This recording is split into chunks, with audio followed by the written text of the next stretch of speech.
When I was a child, I remember reading stories about the tribes across the Midwest, wondering what it was like for the people from which I descended, imagining stories of my ancestors, the ocean people, what it was like before the Spaniards invaded. And my non-native grandfather would tell us stories about the land beneath us before there was a California or borders or mission. And his knowledge of our people, the Acjachemen, was small.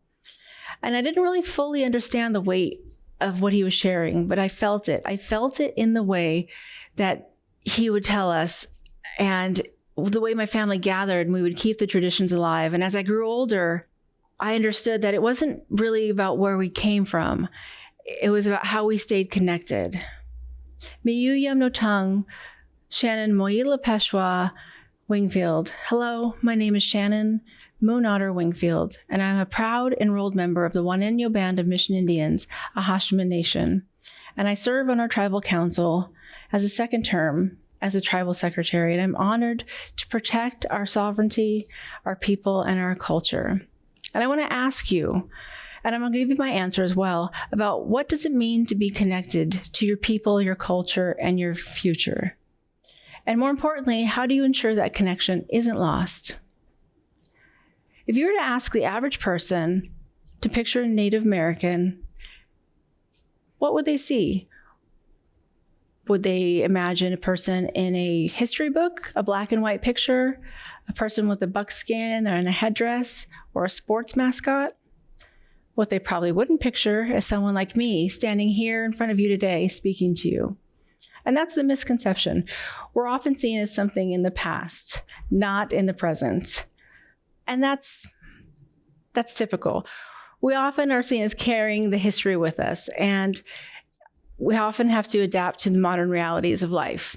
And it's not easy. There's a constant push and pull about carrying our tradition with us and adapting to the modern realities and preserving who we are and finding ways to fit into spaces that weren't meant for us, especially for those off-reservation land. When we go to school, our history is barely mentioned, or entering careers where we're the only Indigenous voice in the room.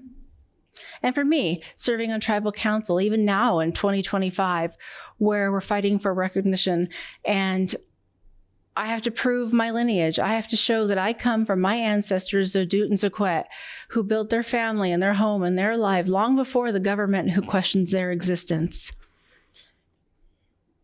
But here's the thing. Native identity isn't frozen in time. It evolves just like we do today. The younger generations are taking back what was nearly lost. They're bringing back our languages and our ceremonies and their technology. They're amplifying it in so many ways. They're bringing back old traditions in new ways. They're using social media to educate people on Native issues. They're amplifying Indigenous knowledge in fields like environmental science and law. And it's not just the past. They're carrying everything forward. It's about resilience and adaptation, reclaiming what was taken from them. And if there's one thing I want you to take away, it's that Natives aren't just in the past. We are the future. And the future, creating that future, it's not for the faint of heart. And I take on that responsibility. Being on tribal council, it's about standing up for our people. It's about protecting them and about creating a future. And for tribes like mine, that future and that responsibility, it's even more urgent. And not to toot my own horn, but tribal councils are the backbone of self-governance. We are not a federally recognized tribe, so we do not have the same protections as federally recognized tribes. So we have to fight harder for basic things like funding for community programs, protecting our sacred sites, and even the right to call ourselves a sovereign nation. But I wanted to make a difference. And I have quickly learned that being on council, we're constantly fighting for advocating and constantly educating and constantly proving that we exist. Our biggest battle is federal recognition. And without that recognition, we are left standing out of the conversation. And it's expensive. And we have to give thousands of pages of documentations and records and genealogy and proof that we exist. And we have to explain this to every single presidential administration. Every single time we have to prove that we exist. And despite these challenges, we push forward. We continue to strengthen our communities and protect our sites. And in serving tribal council, I've learned that I have a voice, but it's not just that voice. I have to show up and I have to do the work.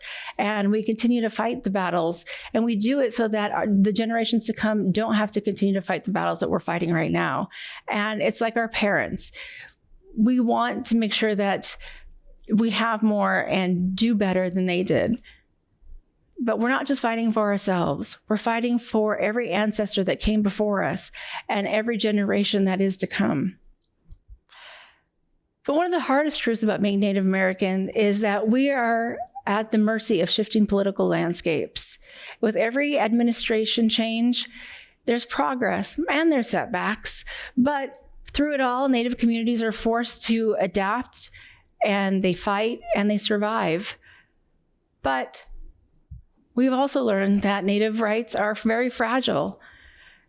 Every policy could threaten tribal sovereignty, environmental rights, and protections. But to us, it's not just political issues. It's also a matter of survival. We've learned that we have to protect what little we have left. And with the stroke of a pen, those protections could be gone. Names that are long known, gone. And for us, it's not just about land. It's about erasing a Native presence. It's about reinforcing that our community, our rights, our sovereignty, they're disposable when it's politically convenient. And that's erasing part of me. It's part of taking away of who I am. It's like that scene when Thanos snaps his fingers and everything floats away. But what I've learned is Natives don't back down when something is right. We push forward and we organize and we vote, we take legal action, and we reclaim our power. And isn't that what resilience is? To me, that's Indigenous lawyers challenging policy and the youth using social media and creating and preserving inherent sovereignty when spaces that are trying to cover us up. It's our names being taken and our beautiful hair being cut and our children being sent away to get the savage taken out of them and given new names and given new languages, and our women being forced into non-Native marriages. And despite all of that eraser methodology, we're bringing back culture and we're bringing back our languages. And isn't that what resilience is? And when I see resilience, I see the word silence. And what do I want to do? I want to re-energize that silence.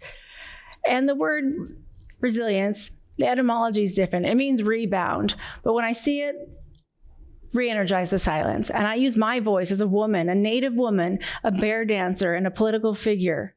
My existence, it's the very act of resistance. And no matter who's in office and what policies come and go, Natives continue to rise. And long before America was America, we're not going anywhere.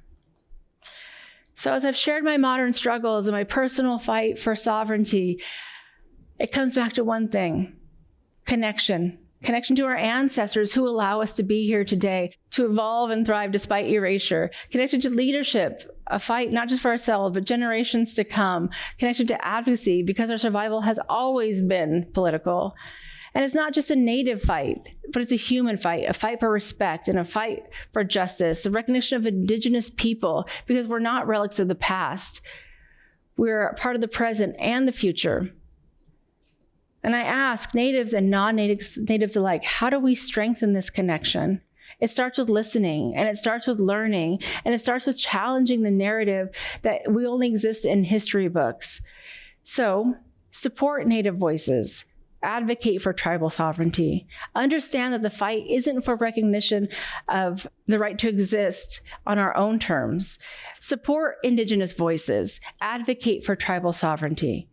Understand the fight isn't for recognition, but the right to exist on our own terms. It reminds me of a teaching from our culture, Tome. It's all connected. Honor connections. We're not just protecting Native identity, we're protecting humanity itself. In the Acjachemen way, it's not just about being near each other. It's about being bound together in purpose, in history, in responsibility. It's about being tomé, being together with one another. It's about moving forward as one. Iya Poncha. Thank you.